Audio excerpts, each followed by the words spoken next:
Saya pernah diajak Gus Dur keliling Eropa itu, dari Jerman, Belanda, Belgia, ditunjukkan tempat-tempat dulu Gus Dur itu pernah bekerja dan membangun relasi dengan orang-orang di Eropa. Saya memahami filsafatnya Gus Dur. Nah, filsafatnya Gus Dur ini sebetulnya diturunkan dari filsafat Aswaja, Ahlussunnah wal Jamaah. Aswaja itu adalah Sunni khas Nusantara, itu Aswaja. Kalau cuma Sunni doang, itu ya semuanya mulai dari yang Wahabi, yang HTI, yang FPI, yang ngakunya Sunni. Tapi begitu kita masuk Aswaja, itu karakteristik yang khas Sunni Nusantara.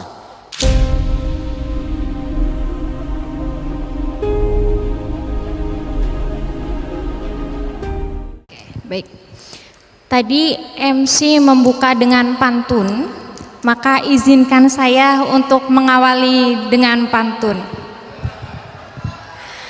Air beriak tanda tak dalam, air tenang seperti berlian. Izinkan saya mengucapkan salam untuk para hadirin sekalian. Assalamualaikum warahmatullahi wabarakatuh.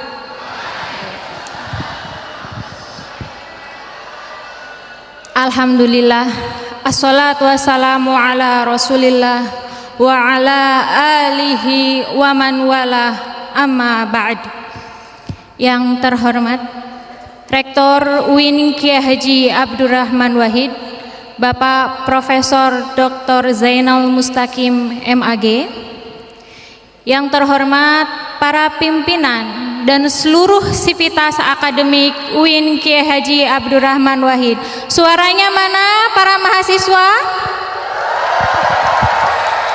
Ini sepertinya 6.000. Dan para tamu undangan yang hadir pada kesempatan ini, tentunya para narasumber yang luar biasa. Hari ini kita kedatangan dua tokoh nasional. Tepuk tangannya mana?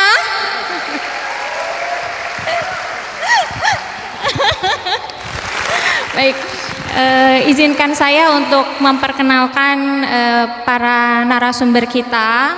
Ini luar biasa untuk mengundang beliau berdua ini, agendanya sangat padat dan alhamdulillah ini sebuah kebanggaan bagi kami bahwa kami bisa dihadiri acara ini oleh Gus Jasro dan Ning Inayah. Senang sekali saya bisa membersamai Bapak Ibu pada acara gelar budaya dan seminar pemikiran Gus Dur dalam rangka Dies Natalis UIN Kiai Haji Abdurrahman Wahid yang ke-27.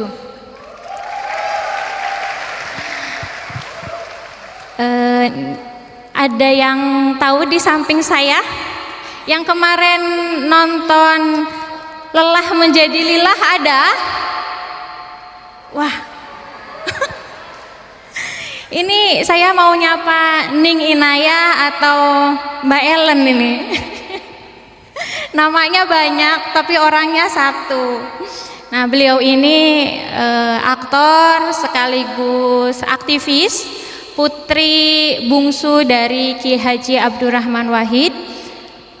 Saat ini beliau bergerak di movement Jaringan Gus Durian yang kental dengan isu-isu kemanusiaan.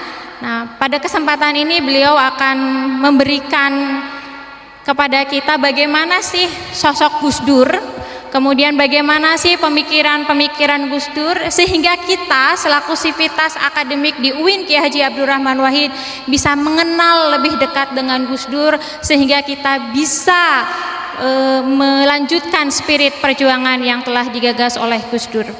Selanjutnya ada Gus Jasro.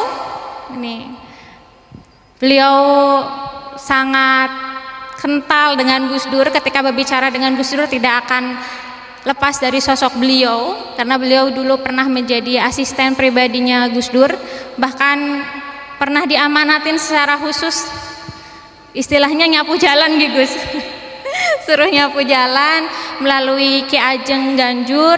Beliau kemudian mendakwahkan Islam ke berbagai mancanegara. Saat ini beliau sebagai dosen di Pascasarjana UIN Kiai Haji Abdurrahman Wahid, mohon maaf, dosen di Pascasarjana Universitas Nahdlatul Ulama Indonesia dan ketua dari Makara Art Center Universitas Indonesia. Para hadirin yang berbahagia, berbicara mengenai Gus Dur tentunya memiliki banyak spektrum pemikiran yang sangat luas. Kita mau mengkaji dari aspek manapun akan selalu ada hal yang menarik. Nah, ada benang merah di mana seluruh pemikiran Gus Dur itu mengarah ke satu muara, yaitu mengangkat martabat kemanusiaan, sehingga Gus Dur disebut sebagai Bapak Pluralis. Oleh karenanya kita akan mendengarkan bagaimana pesan-pesan perdamaian yang disampaikan oleh Gus Dur, khususnya terkait konteks saat ini di geopolitik global terjadi kekerasan, kemudian konflik kemanusiaan, perang yang berkelanjutan. Bagaimana kemudian pemikiran Gus Dur ditransformasikan untuk pendamaian serta menyelesaikan konflik-konflik yang pernah terjadi. Kita akan dengarkan secara langsung pemaparan dari Ningi Inayah Wulandari Wahid. Oh, Mas Hasrul dulu, oke. Kalau gitu permohonan dari Mbak Inayah. Katanya Mas Hasrul dulu. Kita akan mendengarkan bagaimana internalisasi pemikiran Gus Dur bisa diterapkan di kampus UIN Kiai Haji Abdurrahman Wahid melalui bagaimana sih akar rumput pemikiran Gus Dur sehingga menjadi sosok yang humanis. Dengan hormat, waktu dan tempat saya berikan ke Gus Hasrul sebanyak 20 menit. Assalamualaikum warahmatullahi wabarakatuh.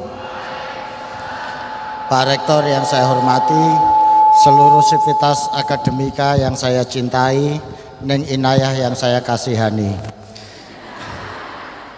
Iya, ini lawan Neng ya begini nih, susah dilawan. Sudah dipersilahkan, sastro dulu aja. Ya kayaknya Neng kawula manut, sudah pokoknya. Jadi kita buka pakai pantun, ya. Ya, buah bolu dikira senar, beli timah di Jailolo. Hari Minggu datang seminar, kelihatan ilmiah padahal jomblo gitu. Jadi jomblo-jomblo semua yang nggak punya kegiatan di hari Minggu terus ikut seminar dia dikira ilmiah gitu. Jadi oke, karena menyinggung waktu sedikit, karena nggak ada tornya, saya nggak dikasih tor oleh panitia, cuma disuruh bicara soal pemikiran Gus Dur mengenai humanisme.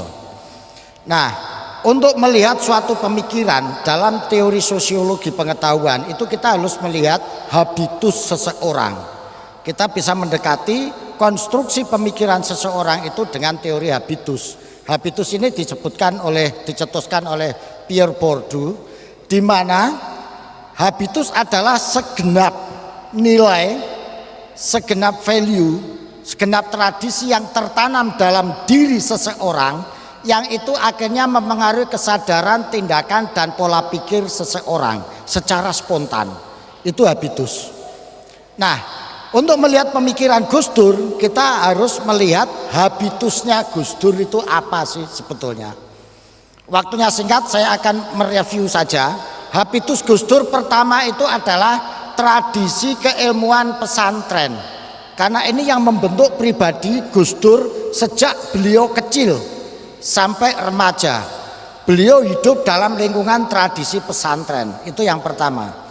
Yang kedua, Gus Dur hidup dalam pemikiran-pemikiran Islam klasik yang ada di kitab-kitab kuning pesantren. Sejak kecil Gus Dur sudah bersentuhan dengan kitab kuning pesantren. Nilai yang ketiga, kultur ketiga yang menyentuh Gus Dur itu adalah pemikiran modernisme barat. Karena sejak kecil Gus Dur sudah baca Das Kapital, sejak kecil Gus Dur sudah baca novel-novel yang itu sangat diilhami oleh pemikiran-pemikiran Timur Tengah. Ini adalah pondasi dasar yang membentuk karakter, pola pikir, dan sistem pengetahuan yang ada pada diri Gus Dur. Nah, kemudian fase kedua, ini saya sebut dengan fase eksplorasi. Gus Dur berangkat ke Timur Tengah, di situ bertemu dengan pemikiran Timur Tengah, pemikiran Hasan al-Banna, Ikhwanul Muslim, pemikiran-pemikiran klasik sufistik, sampai sastra-sastra klasik Timur Tengah. Kemudian juga bertemu dengan tradisi budaya Eropa pada saat itu. Saya pernah diajak Gus Dur keliling Eropa itu dari Jerman, Belanda, Belgia, ditunjukkan tempat-tempat dulu Gus Dur itu pernah bekerja dan membangun relasi dengan orang-orang di Eropa. Ini adalah fase eksplorasi. Jadi pengembaraan pemikiran, sistem nilai dan tradisi Gus Dur sudah dimulai sejak kecil, yang ini membentuk habitus Gus Dur, ya. Dari habitus inilah lahir cara pandang, sikap dan perilaku yang ada pada diri Gus Dur. Oke. Nah, dari sumber pengetahuan, sumber tradisi yang seperti ini, next langsung halaman 4, Mbak. Jadi itu bisa kita lihat apa konstruksi pemikiran Gus Dur. Nah, membentuk suatu konstruksi pemikiran yang saya sebut dengan affinity, cultural affinity. Mbak, yang terus skema Gus Dur nomor 5. Oh ya wes.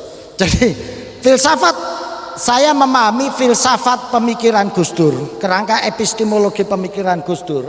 Nah ini terus, ini fase keilmuan, fase internalisasi, ketika bertemu dengan tradisi pesantren, kitab kuning, terus kemudian keluarga. Next berikutnya, Mas, biar tahu. Next berikutnya, nah ini fase, ini juga fase internalisasi, ketemu pemikiran Karl Marx, ketemu dengan pemikiran-pemikiran orang PKI yang sekuler. Nah kemudian eksplorasi persentuhan pemikiran Barat Islam konservatif, mulai dari Hasan al-Banna sayap kiri, ya, terus kemudian aktivis-aktivis Ikhwanul Muslim, pemikiran Islam kontemporer. Gus Dur bertemu dengan beberapa pemikir-pemikir Islam kontemporer, filsafat Barat klasik, filsafat Barat modern, liberalisme, pemikiran humanisme Islam, dan lain sebagainya. Ini ketemu ketika Gus Dur mengeksplorasi beliau di Timur Tengah secara intens. Oke, next berikutnya.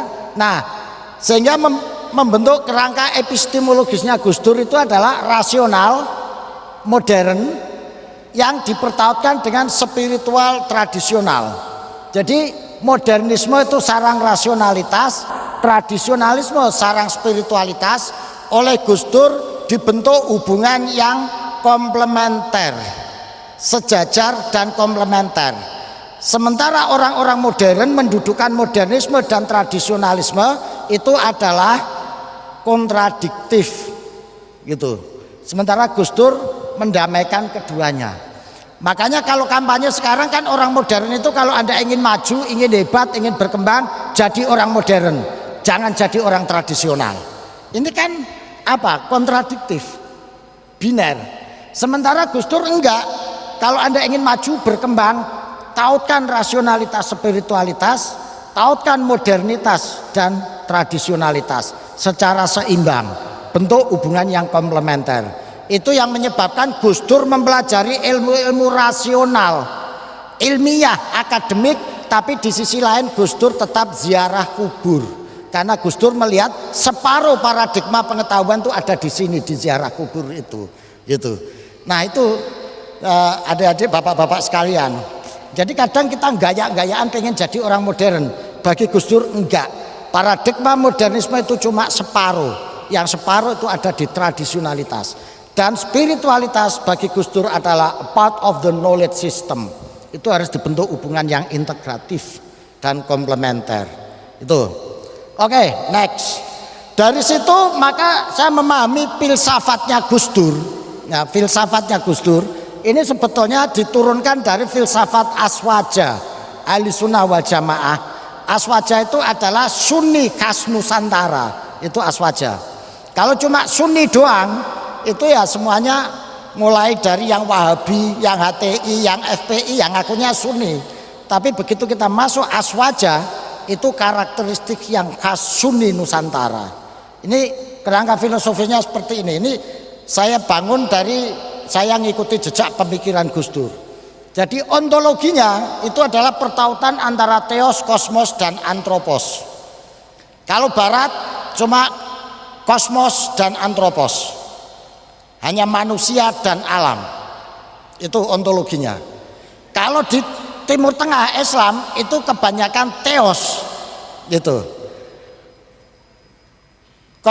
Antroposnya, kosmosnya kurang. Tapi kalau di Aswajan yang ini digali dari pemikiran Gus Dur, saya menggali dari pemikiran Gus Dur, itu adalah pertautan antara theos, kosmos, dan antropos. Ini nanti yang membedakan humanisme Gus Dur dengan barat, demokrasi Gus Dur dengan liberal. Ini dari ini.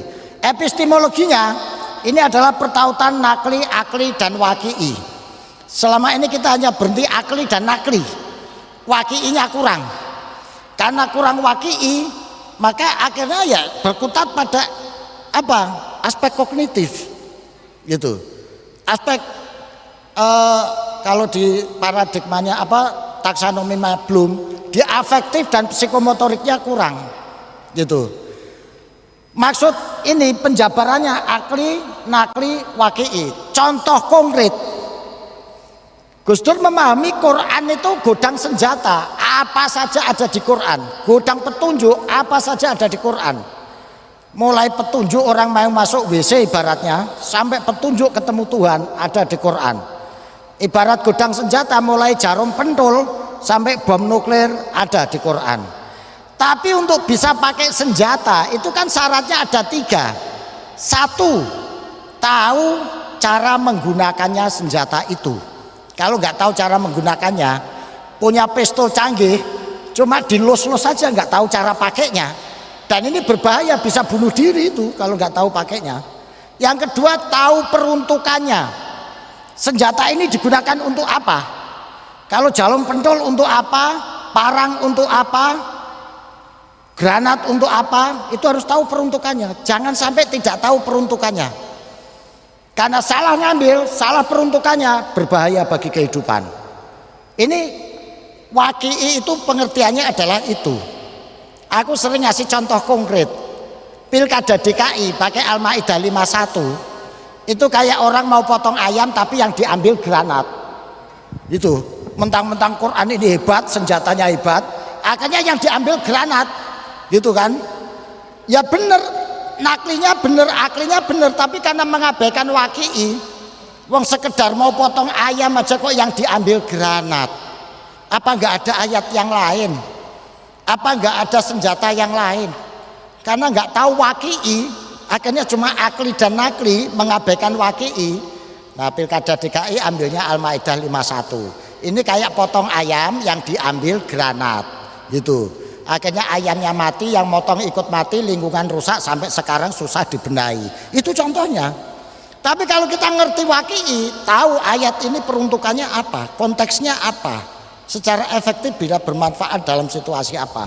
Inilah yang dipikirkan Gus Dur, gitu. Nah, yang ketiga aksiologinya itu adalah tawasud, tasamuh, tawazun, iktidal. Ini aksiologi dari kerangka filosofisnya itu. Ini yang saya sebut dengan constructive affinity, filsafat constructive affinity, gitu.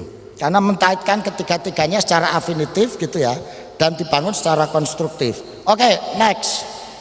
Dari sini, dari pemikiran yang constructive affinity ini, terus habis ini Mbak, maka terbangunlah di sini agama sebagai spirit humanisme. Jadi sebagai ekspresi dari pemikiran ini, menurut Gus Dur, agama, terutama Islam di sini yang dipahami Gus Dur, itu dengan seperangkat sistem keyakinannya, yaitu tauhid, harus hadir sebagai sumber inspirasi kekuatan sosial untuk merombak tatanan sosial menjadi adil dan tidak mengalienasi, tidak mengeksklusi. Dalam konteks pluralisme, dalam konteks humanisme, Gus Dur memposisikan agama Islam sebagai agama pembebas yang merajut keberagaman, mewujudkan kesejahteraan, meningkatkan harkat dan martabat kemanusiaan. Islam harus ditilik dari fungsinya sebagai pandangan hidup yang meningkatkan kesejahteraan masyarakat sebagai ekspresi dari humanisme atau kemanusiaan. Ini ada di buku Gus Dur, halaman 74. Aku terpaksa baca buku lagi karena mau ceramah di depan mahasiswa. Kalau cuma ngamen saya nggak buka-buka buku saya. Gitu. Oke, next. Berikutnya. Aku soalnya diamanati kalau Pak Warek satu ini loh, kudu ilmiah loh Mas Sastro. Yo. Oke. Nah, ini skema aktualisasinya. Fikrohnya itu ya akli nakli waki'i dalam bangun gerakannya, harus amalianya itu dalam syariah, silsilah atau sanad dan fadilah.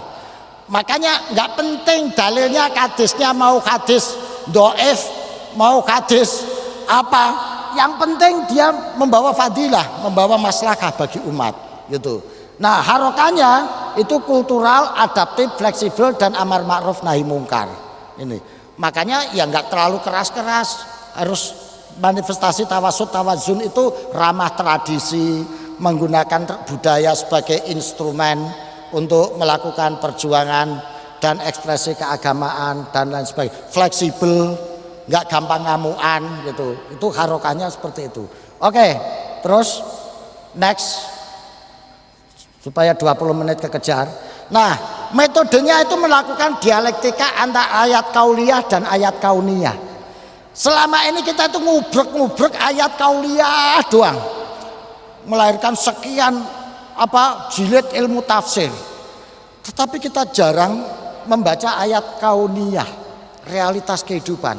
Padahal inna fi khalqis samawati wal ardi waqtilafil laili wan nahari la ayatil ulil albab. Itu ayat loh. Pergantian siang dan malam, isi bumi dan langit. Ini yang disebut dengan ayat kauniyah itu. Ini kan ayat bagi ulil albab. Ulil albab itu siapa? Alladzina yadhkuruna Allah qiyaman wa qu'udan wa ala junubihim wa yatafakkaruna fi khalqis samawati wal ard. Sampai akhirnya mampu bilang Rabbana ma khalaqta hadza batilan. Ini mahasiswa semua ulul albab ketika mampu mendialektikakan ayat kauliyah dan kauniyah. Gus Dur memiliki metodologi yang sangat spesifik dalam melakukan ini. Ini menurut saya yang perlu dikaji oleh Universitas UI Negeri Abdurrahman Wahid. Ya, anak sekarang tuh kalau ditanya begitu kuliah di mana Dek? Saya di UI Pak, tapi yang negeri gitu. UIN. Nah kayak yang itu kan UI Depok Pak gitu. UI Depok bukan UI Negeri itu. Gitu.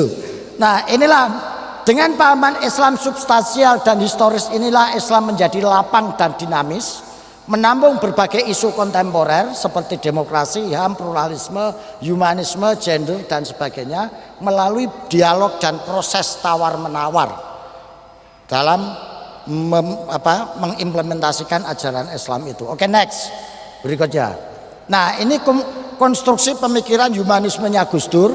Jadi khazanah yang klasik pemikiran Islam, fikih, tasawuf, tafsir, terus didialektikakan dengan pemikiran barat, filsafat, teori humaniora, dengan metodologi fikrah yang akli, nakli, waki'i tadi itu melahirkan konsep humanisme.